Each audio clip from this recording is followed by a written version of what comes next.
In the previous episode, we analyzed the rise of the Uyghur Empire and its impact on East Asian and Turkic history. Similar to the two Göktürk empires, the Uyghur Khaganate fell in 840 CE after nearly a century of domination over the steppe peoples of Mongolia and beyond.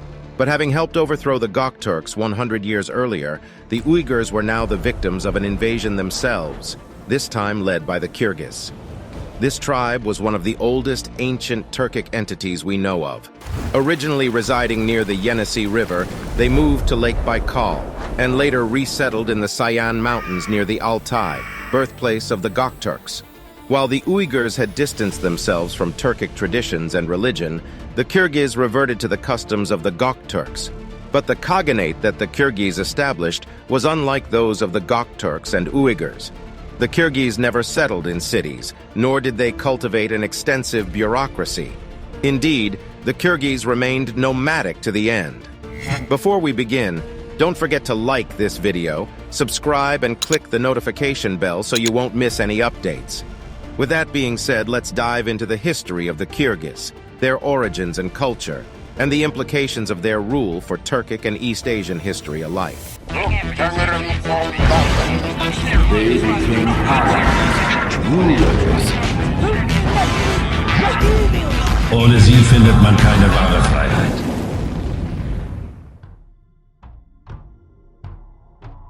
The origins of the Kyrgyz people can be traced back to at least the 3rd century BCE, when they were still residing on the Yenisei River that flows from Siberia to the Altai Mountains. While the exact meaning of the term Kyrgyz is still being debated, it seems plausible that the name derives from the Turkish word Kirk, which means 40. As the is a suffix, Kyrgyz would mean the 40, possibly 40 tribes that someday bonded together and formed a larger entity. The epic tale of Manas, a Kyrgyz folk hero who managed to unite 40 tribes under his banner, might also stem from this association. Other propositions for the meaning of Kyrgyz include imperishable, inextinguishable, immortal, unconquerable, or unbeatable. Tang Chinese sources describe the Kyrgyz as large with red hair, white faces, and green or blue eyes, and similar descriptions can be found in Tibetan and Islamic sources. Because of this, a number of scholars have been tempted to see the early Kyrgyz as a non-Turkic people, or an ethnically mixed people with a large non-Turkic component. Many scholars have supported this idea after identifying what they believe to be examples of non-Turkic, particularly Samoyed, words among the Kyrgyz words preserved in Chinese sources. However, the link between language and race is highly ambiguous. The physical appearance of the Kyrgyz cannot be taken as an indication that they were not a Turkic people, nor can the lexical appearance of a few possibly non-Turkic words, whose presence in the Kyrgyz language can be explained by the common practice of linguistic borrowing. The Kyrgyz inscriptions of the Yenisei are in fact written in a completely Turkic language, and Tang Chinese sources clearly state that the written and spoken language of the Kyrgyz of the time was identical to that of the Turkic Uyghurs. Most of the Kyrgyz words preserved in Chinese sources are Turkic. There is no reason to assume a non-Turkic origin for the Kyrgyz, as Professor Michael R. Dromp, an avid researcher of Turkic culture of the 6th to the 9th centuries, has argued. Kyrgyz culture was predominantly nomadic, with a strong emphasis on pastoralism and animal husbandry. They primarily raised horses, sheep, and cattle, moving with their herds in search of fresh pasture land. The Kyrgyz were skilled horsemen and developed a highly mobile and efficient military force, which was crucial for their success in the region. Their society was organized around clans and tribes, with a hierarchical structure based on family and tribal ties. In that regard, the Kyrgyz way of life seems indistinguishable from that of all other Turkic and Mongolic peoples of antiquity. But over time, the Kyrgyz came into extensive contact with their Turkic kin and became part of the Tiele Federation. Avid viewers of our channel will recognize this name, as it were the Tiele who several times revolted against the Rouran Khaganate of Anagui, but were then defeated and subjugated by their own Turkic relative Bumin of the Ashina tribe.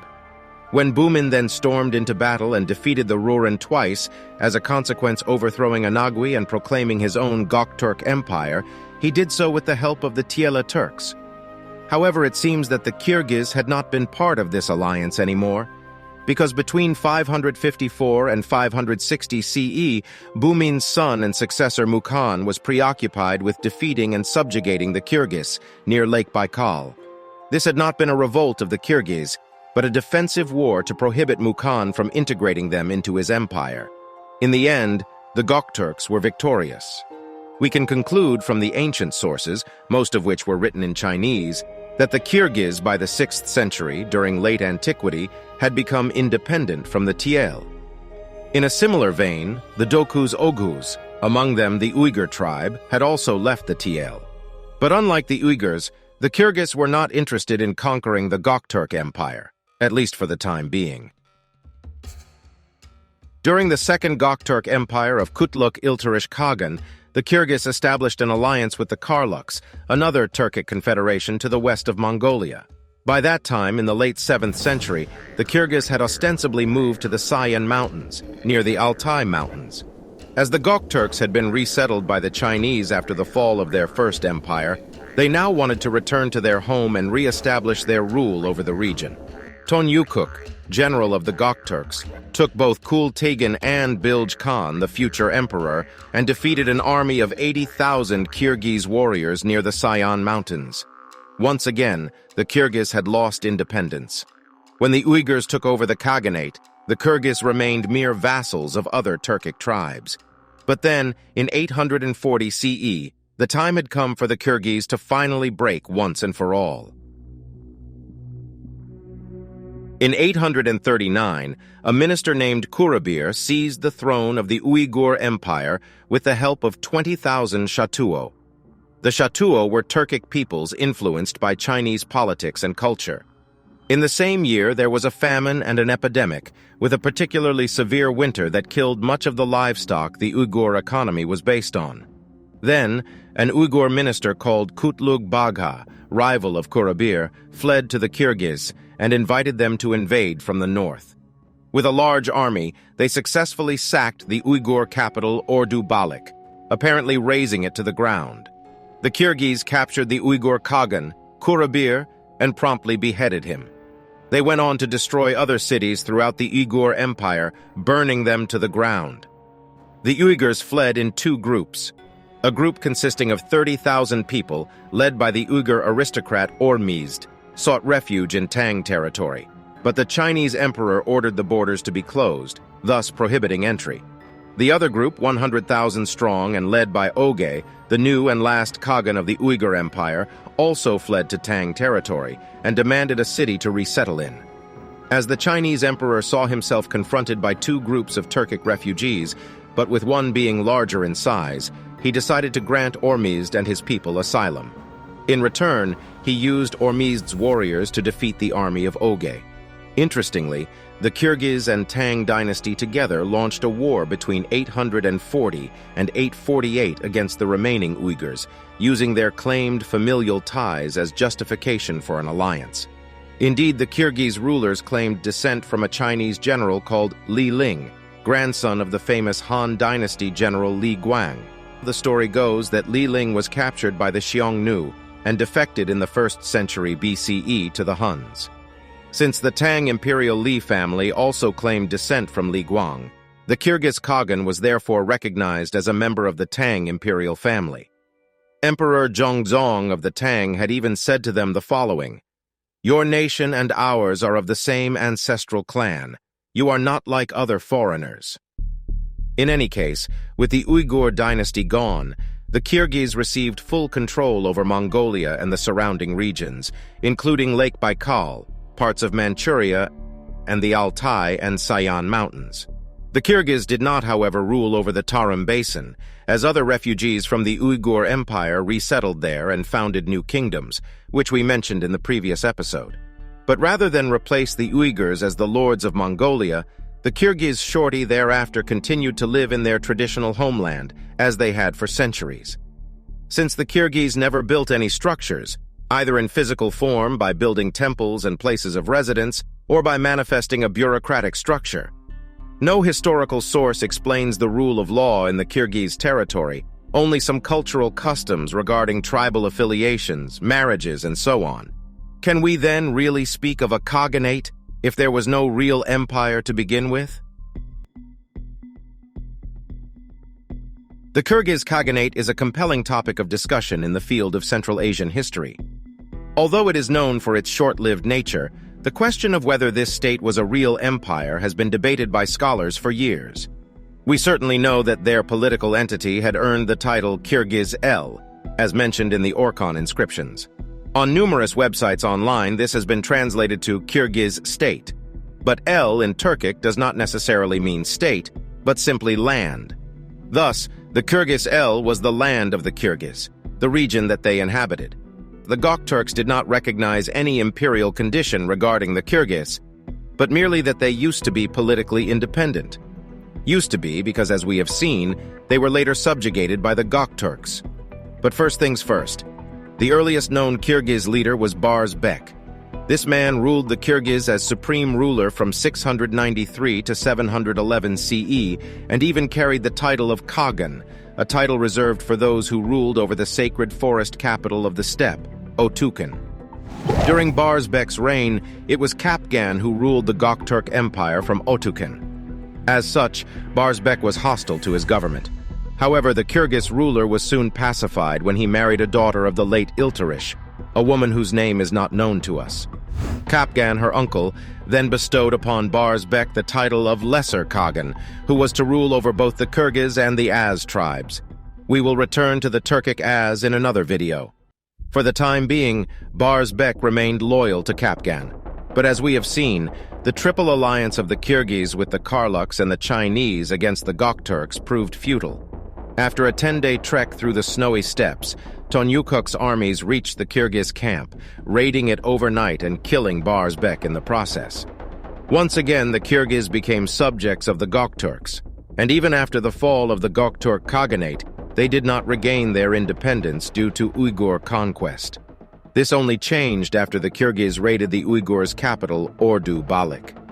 Contrary to popular belief, however, the Kyrgyz did not go establish a new Turkic empire, as they were either unable or unwilling to effectively consolidate and maintain control over the region. Instead, they returned to the Sayan mountains and presumably remained there for some time. It is true that the Kyrgyz people had an influence over other parts of Mongolia, but not in the same way as other Turkic people. Two pieces of evidence support this assertion. First, the Khitan became independent after the fall of the Uyghurs, which implies that the Kyrgyz did not control eastern Mongolia. Second, there are very few accounts of Kyrgyz-Chinese relations, which is odd considering that the Chinese wrote extensively about their relations with the Göktürks and Uyghurs. This leads to the conclusion that the frontier between the steppe and the sedentary world was not under the control of the Kyrgyz. Therefore, the map you are looking at is, quite frankly, rubbish. It can be seen as part of a certain online encyclopedia and leads interested and curious readers of Turkic history to believe that the Kyrgyz people ruled over vast areas and were as powerful as the Uyghurs or even the Göktürk. Must we then argue that the Kyrgyz were not a dominant group in the region at that time? No, because these claims are also erroneous. The Kyrgyz did assert their influence over the region from time to time as they ruled over the Altai-Sayan mountains, which stretch between present-day Kazakhstan and Mongolia, and frequently raided the lands to the east of their domain. However, the Kyrgyz did not rule the Tarim Basin, or even Bactria, as the map shown earlier suggests. Instead, these regions were ruled by other states, namely the new Uyghur kingdoms, as well as by the Turkic Kimek and Karakhanids. Kyrgyz influence was nevertheless an obstacle for a certain Temujin in his quest to become the great Khan of the steppe. After gathering and uniting the Turkic and Mongolic tribes in the east, he subjugated the Kyrgyz in 1206 and incorporated them into his new Mongol empire. This led to the rise of Turkic troops within the Mongols, as a large portion of the warriors under Genghis Khan's command were actually Turks. This speaks volumes about the lasting impact of the Kyrgyz people in this part of the world, as they remained an integral pillar of the Eastern Eurasian steppe belt. Their connection to the Tiele Federation and their influence on the Karluks helped shape the history of East Asia and the formation of the Turkic and Mongol empires.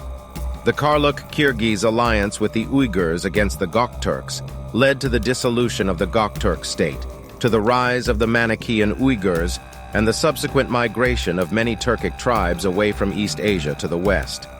The impact of this alliance cannot be overstated. In our evaluation, we must emphasize that the Kyrgyz never achieved imperial status like their predecessors. They did not leave behind any significant cultural or architectural achievements, but their way of life and their impact on the larger narrative of Turkic history should not be overlooked. Unlike the Uyghurs, the Kyrgyz did not settle in cities, nor were they inspired by foreign cultures or religions. And unlike the Göktürks and Hunnik Xiongnu, the Kyrgyz never united Turkic or Mongolic tribes under their own banner.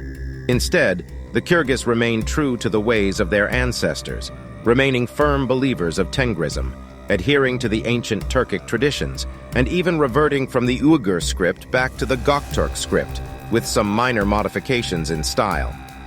These people became known as the Yenisei Kyrgyz, having been born on the Yenisei River. For more than 2,000 years, their culture remained intact.